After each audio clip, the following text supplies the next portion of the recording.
Thiruvananthapuram Sreekaryam Loyola സ്കൂളിലെ പുതിയ മന്ദിരത്തിന്റെ പോപ്പ് ഫ്രാൻസിസ് കോംപ്ലക്സ് ഉദ്ഘാടനവും നവീകരിച്ച library father CP Varkey SJ ലൈബ്രറിയുടെ ഉദ്ഘാടനവും നടന്നു. പുതിയ മന്ദിരത്തിന്റെ ഉദ്ഘാടനം ജലവിഭവ വകുപ്പ് മന്ത്രി റോഷി അഗസ്റ്റിൻ നിർവഹിച്ചു. ഇത് ഉദ്ഘാടനം ചെയ്യുവാൻ പ്രിയപ്പെട്ട പ്രിൻസിപ്പൽ അച്ഛനെ വിളിച്ചപ്പോൾ ഈ ചടങ്ങിൽ പങ്കെടുക്കാൻ എനിക്ക് എത്താൻ കഴിഞ്ഞതും ഒരു വലിയ അനുഭൂതി ഉണർത്തുന്നു എന്ന് സൂചിപ്പിക്കുകയായിരുന്നു. 1961 കാലഘട്ടത്തിൽ, ഏതാണ്ട് 65 വർഷങ്ങൾക്കപ്പുറത്ത് തലസ്ഥാന നഗരിയിൽ സ്കൂൾ ആരംഭിക്കുവാനും പിന്നീട് കോളേജ് ആരംഭിക്കാനൊക്കെ കഴിഞ്ഞത് വലിയ നിശ്ചയദാർഢ്യത്തിൻ്റെയും ക്വാളിറ്റി എഡ്യൂക്കേഷൻ ഉറപ്പുവരുത്താൻ തലസ്ഥാനത്തിന് നൽകിയ വലിയ സംഭാവനയുമായിട്ടാണ് ലയോള ഇൻസ്റ്റിറ്റ്യൂഷൻസിനെല്ലാം നമ്മൾ കാണുന്നത്. അതിൻ്റേതായ മാറ്റം ഈ സമൂഹത്തിനുണ്ടായി. ലക്ഷോപലക്ഷം വിദ്യാർത്ഥികൾക്ക് വലിയ മാറ്റങ്ങളും നേട്ടവും സൃഷ്ടിക്കപ്പെടാൻ കഴിഞ്ഞ ഒരു കോൺഫിഡൻസ് നൽകുന്ന സ്ഥാപനമായി നിലനിൽക്കുക. ഇന്ന് കേരളത്തിൻ്റെ പൊതുവിദ്യാഭ്യാസ രംഗം എത്ര കണ്ട് ശക്തമായിരിക്കും. നമ്മുടെ ഈ നാടിൻ്റെയും അതോടൊപ്പം തന്നെ സംസ്ഥാനത്തിന് തന്നെയും വലിയ പ്രതീക്ഷകളൊന്നായി മാറിയിരിക്കുന്നു. നമ്മുടെ കുട്ടികളെ വിദ്യാഭ്യാസ കാര്യത്തിൽ ശ്രദ്ധിക്കുന്നതോടൊപ്പം ഇന്ന് ശ്രദ്ധിക്കേണ്ട മറ്റൊരു പ്രധാനപ്പെട്ട വിഷയം, നമ്മളാകെ അപകടത്തിലാകുന്ന ലഹരിക്കെതിരെയുള്ള പോരാട്ടത്തിൽ നമ്മൾ കുറെ കൂടി ശ്രദ്ധിക്കേണ്ടിയിരിക്കുന്നു. ഒരു ഗവൺമെൻറ്റിന് മാത്രം നടന്നു നിർത്താവുന്നതല്ല, പോലീസോ എക്സൈസിൻ്റെ പിടിയിൽ മാത്രം ഒതുക്കുന്നൊന്നല്ല. അതിന് ഭരണ പ്രതിപക്ഷ വ്യത്യാസമില്ലാതെ വലിയൊരു കൂട്ടായ്മ രൂപപ്പെടുത്തിയിട്ടുണ്ട്. സമീപകാലത്തുണ്ടാകുന്ന അതിനോട് യോജിച്ചു നിന്നുള്ള പ്രവർത്തനങ്ങൾ നടത്തുന്നതിൽ എല്ലാവരും ശ്രദ്ധ കേന്ദ്രീകരിച്ചിരിക്കുന്നു എന്നുള്ളതും ചെറിയ കാര്യമല്ല. തലമുറകളെ തന്നെ തീർത്തുകളഞ്ഞേക്കാൻ കഴിയത്തക്ക വിധത്തിലുള്ള ശക്തിയുള്ള പ്രവർത്തനമുണ്ടോ എന്ന് സംശയിക്കേണ്ടിയിരിക്കുന്നു. ഈ പ്രവർത്തനങ്ങളെല്ലാം സ്കൂളുകൾ കേന്ദ്രീകരിച്ചും സമീപ പ്രദേശങ്ങളിലുമായിട്ടാണ് അതിന് തുടക്കം കുറിക്കുന്നത് എന്നുള്ളത് നമ്മളെ ഭയപ്പെടുത്തുന്നൊരു യാഥാർത്ഥ്യം തന്നെയാണ്. അതിനുള്ള നല്ല നടപടികൾ കൂടി കൂട്ടായ പരിശ്രമത്തിൻ്റെ ഭാഗമായി നമുക്ക് രൂപപ്പെടുത്തണം എന്നുള്ളത് രക്ഷിതാക്കളുടെയും അധ്യാപകരുടെയും ഈ നാടിൻ്റെയും പൊതുവായി ആവശ്യമായി തുടർന്നു വന്നിരിക്കുകയാണ്. നമ്മുടെ സമൂഹത്തിൻ്റെ പലഭാഗത്തും കുട്ടികളിലേക്ക് എത്തിവരുന്ന വഴി കണ്ടെത്താൻ കഴിയാത്ത അവസ്ഥയിൽ നമ്മൾ കിടന്ന് വിഷമിക്കുന്നുണ്ട്. അതുകൊണ്ട് അത്തരം കാര്യങ്ങളെല്ലാം വലിയ ശ്രദ്ധ കേന്ദ്രീകരിക്കുന്ന ഒരു സ്കൂളായിട്ട് മാറിയിരിക്കുന്നു എന്നുള്ളതും അപ്രീഷിയേറ്റബിളാണ്. ഞാൻ ദീർഘമായി സംസാരിക്കുന്നില്ല. ഇവിടെ വരാൻ കഴിഞ്ഞതിലും ഇതിൻ്റെ ഭാഗമാകാൻ കഴിഞ്ഞതിലും ഉള്ള എൻ്റെ വലിയ സന്തോഷം ഞാൻ അറിയിക്കട്ടെ. എല്ലാ വിധത്തിലും ഈ നാടിൻ്റെ നന്മയ്ക്കും സമൂഹത്തിനും വലിയ ഉത്തരവാദിത്വബോധത്തോടു കൂടിയ വിദ്യാഭ്യാസ ക്രമം, അത് ക്വാളിറ്റി എഡ്യൂക്കേഷൻ നൽകുന്നതിൽ ഏറെ ശ്രദ്ധിക്കുന്ന അധ്യാപകരും മാനേജ്മെൻറ്റും അത് ഈ സ്കൂളിൻ്റെ വലിയൊരു നേട്ടമായി കണക്കാക്കുന്നു. എൻ്റെയും ഒരു കുട്ടി ഇവിടെ തന്നെ പഠിക്കുന്നു എന്നുള്ളതിൽ എനിക്ക് വലിയ സന്തോഷമുണ്ട്. എല്ലാവിധ ആശംസകളും ഒരിക്കൽ കൂടി നേർന്നുകൊണ്ട് ഏറെ സന്തോഷത്തോടു കൂടി ഏറെ അഭിമാനത്തോടു കൂടി ഇനാഗുറേഷൻ നടത്തി അറിയിക്കുന്നു. നന്ദി, നമസ്കാരം. Kerala Eesho Sabha provincial father doctor EP Mathew SJ, Loyola school manager Sunny Thomas Kunnappallil SJ, Kadakampally Surendran MLA, Loyola school ഡയറക്ടറും പ്രിൻസിപ്പളുമായ doctor Salvin Augustine SJ, Loyola college principal father doctor Sabu Thomas SJ, CBSE principal father Ramlet Thomas SJ, HSE principal sister Jiji Thomas, ദർസാർ father Jose Thaiparambil SJ, lab principal Jacob Mathan, Augustine Chandy എന്നിവർ പങ്കെടുത്തു. ഇവിടെ സാൽവിനച്ചൻ അദ്ദേഹത്തിൻ്റെ നേതൃത്വത്തിലുള്ള ഈ സന്യാസി സംഘം, അധ്യാപകർ, വിദ്യാർത്ഥികൾ, രക്ഷിതാക്കൾ, പൂർവ്വ വിദ്യാർത്ഥികൾ എല്ലാവരും കൂടെ ചേർന്ന് ഇപ്പോൾ പഠിക്കുന്ന കുട്ടികൾക്കായിട്ട് സമ്മാനിക്കുന്ന ഈ കോംപ്ലക്സ് ഫ്രാൻസിസ് പോപ്പിൻ്റെ പേര് തന്നെ കൊടുക്കാൻ വേണ്ടി എടുത്ത തീരുമാനം ഏറ്റവും ഉചിതവും അർത്ഥപൂർണവുമായെന്ന് വളരെ വിനയത്തോടു കൂടി ഞാൻ പറയട്ടെ. ഞാൻ ദുഃഖിപ്പിക്കുന്നില്ല. ജെസ്യൂട്ട് ഫാദേഴ്സ് കേരളത്തിൻ്റെ വിദ്യാഭ്യാസ രംഗത്ത് നൽകിയ സംഭാവനകൾ അതുല്യമാണ്. കേരളത്തിൻ്റെ വിദ്യാഭ്യാസ മേഖലയ്ക്ക് ഇന്നത്തെ നില കൈവരുന്നതിന് സഹായകരമായത് നമ്മളെല്ലാം മനസ്സിലാക്കിയിട്ടുള്ളതുപോലെ തന്നെ നമ്മുടെ നാട്ടിൽ ഏറെ സഞ്ചരിച്ച മിഷണറിമാരുടെ പ്രവർത്തനങ്ങളായിരുന്നു എന്ന് കാണാൻ വേണ്ടി സാധിക്കും. തിരുവനന്തപുരം ജില്ലയെ സംബന്ധിച്ചിടത്തോളം അത് ഏറ്റവും ശ്രദ്ധേയമായിട്ടൊരു കാര്യമാണ്.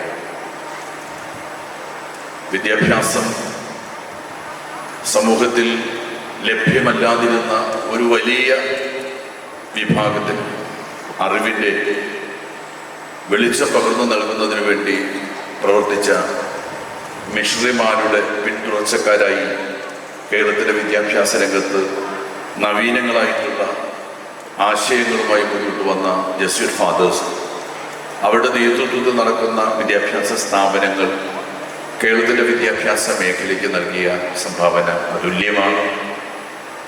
6 പതിറ്റാണ്ടുകൾക്ക് മുമ്പ് ഈ പ്രദേശത്ത് Loyola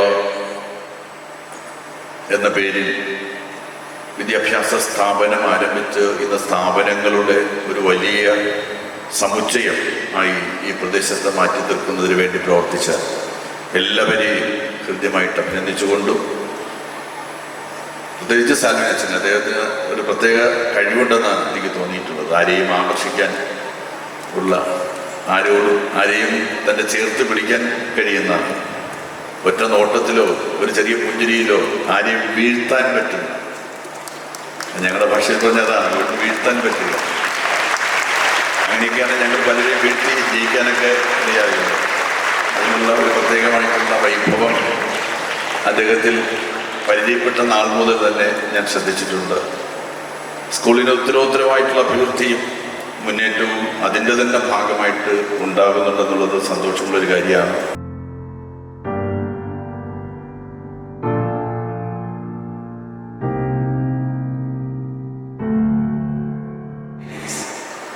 Learning today is a much more complex thing. It just doesn't happen, as you all know, with just books and pencils or just in the classroom. You need ample facilities, and the matter was presented, and I remember giving clear directions.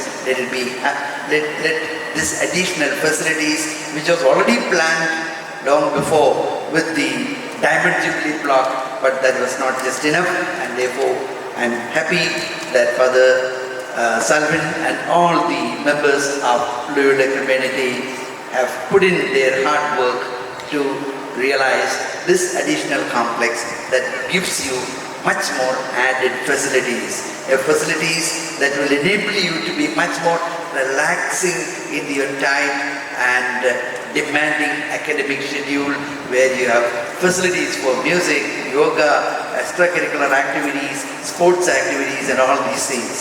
I think that is part of the overall goal that we have in Loyola of holistic education and your holistic development. I take this opportunity to thank the authorities who have looked into all the needed facilities so that you may have a much better additional facilities for your all-round development. As you all know, this was supposed to happen on the first working day. I also wanted to come on the first working day along with this function of blessing an additional intention. You know that your principal, Father Salvin, became a doctor of Creighton University.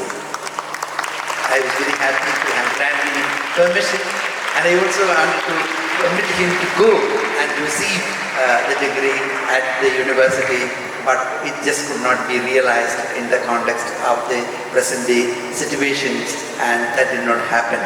And I, on that first working day, wanted to honor him for being, completing the doctoral demands of educational leadership for which Creighton University, USA is well known. I know the president of the place and other dignitaries, but I tell you, it is a demanding place. Whether offline or online, the demands are as equal.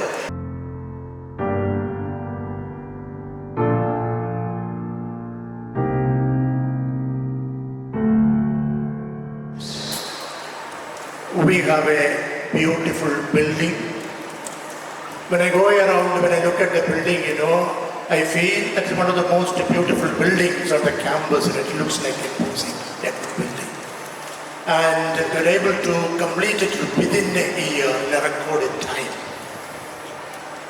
We needed the development of infrastructure because the strength of the school is growing. It's almost 3,000, around 3,000 now. In order to give an all-round formation, we need more infrastructure, and this new building cater to those needs, supporting our education system to impart that all-round training and formation.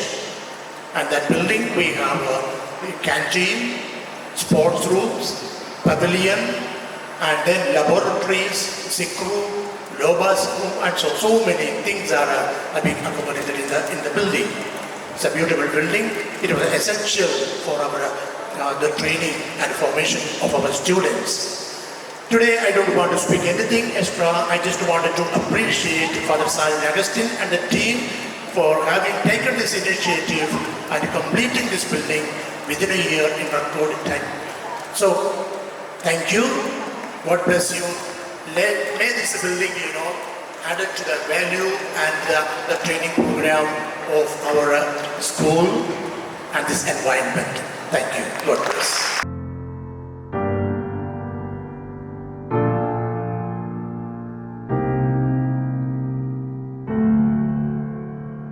നവീകരിച്ച ലൈബ്രറിയുടെ ഉദ്ഘാടനം Kolkata saint Xavier's university vice chancellor doctor John Felix Raj S J നിർവഹിച്ചു. Kerala Eesho Sabha provincial father EP Mathew S J നവീകരിച്ച ഗ്രന്ഥശാല വെഞ്ചരിച്ചു. ചടങ്ങിൽ Loyola school ഡയറക്ടറും പ്രിൻസിപ്പളുമായ doctor Salvin Augustine S J, CBSE principal father Ramlet Thomas S J, HSE principal sister Jiji Thomas എന്നിവർ പങ്കെടുത്തു. പോപ്പ് ഫ്രാൻസിസ് മന്ദിരത്തിൽ ലയോള സ്കൂളിന്റെ ചരിത്രം വിളിച്ചോതുന്ന museum, robotics lab, book stall, recording studio, maths language ലാബുകൾ, മൾട്ടിപർപ്പസ് ഹാൾ, കുട്ടികൾക്കുള്ള ഇൻഫേമറി, ലോബ ഓഫീസ്, ഭക്ഷണശാല, സ്പോർട്സ് പവലിയൻ എന്നിവ ഒരുക്കിയിരിക്കുന്നു. കെട്ടിടത്തിന്റെ ജോലികൾ ആരംഭിച്ചത് 2024 മെയ് മാസം 13-ാം തീയതിയാണ്. ഇക്കഴിഞ്ഞ ദുഃഖ വെള്ളിയാഴ്ച ഒഴികെ എല്ലാ ദിവസവും തടസ്സമില്ലാതെ ജോലികൾ നടന്നതിനാലാണ് ചുരുങ്ങിയ സമയം കൊണ്ട് 4 നിലകളുള്ള കെട്ടിട പണി പൂർത്തിയാക്കാൻ സാധിച്ചത്. ഈ കെട്ടിടത്തിൽ canteen, wellness centre, sports office, museum, language lab, maths lab, conference room, multipurpose hall, lobby office, robotics lab, sports pavilion തുടങ്ങിയവയുണ്ട്. മനോഹരമായി ഈ കെട്ടിടം പണിതുയർത്താൻ സഹായിച്ചവരെ നന്ദിയോടുകൂടെ സ്മരിക്കുന്നു. ഇതിന് അനുമതി നൽകി എല്ലാവിധ സഹായവും പ്രോത്സാഹനവും ഏകിയ ബഹുമാനപ്പെട്ട പ്രൊവിൻഷ്യൽ ഫാദർ EP മാത്യുവിന് പ്രത്യേകം നന്ദി പറയുന്നു. ഫാദർ EP മാത്യു കേരള പ്രൊവിൻസിന്റെ പ്രൊവിൻഷ്യലായി 6 വർഷക്കാലം സ്തുത്യർഹമായ സേവനം അനുഷ്ഠിച്ചു.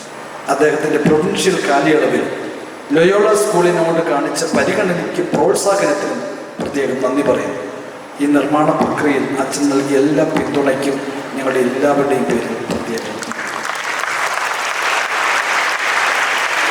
ഈ നിർമ്മാണ പ്രക്രിയയിൽ എല്ലാവിധ പിന്തുണയും നൽകി ഞങ്ങളുടെ കൂടെ നിന്ന് നിർദ്ദേശങ്ങൾ നൽകിയ reverend father Sunny Kunnappally, rectory, father Jose Thaiparambil, ബേഴ്സറിനെ, ജസ്റ്റിറ്റ് കമ്മ്യൂണിറ്റിയിലെ എല്ലാ സഹോദര വൈദികരെയും സ്നേഹപൂർവ്വം ഓർക്കുന്നു. എല്ലാവർക്കും പ്രത്യേകം. ചടങ്ങിൽ വെച്ച് മന്ദിര നിർമ്മാണ തൊഴിലാളികൾക്ക് സ്നേഹോപഹാരങ്ങൾ കൈമാറി.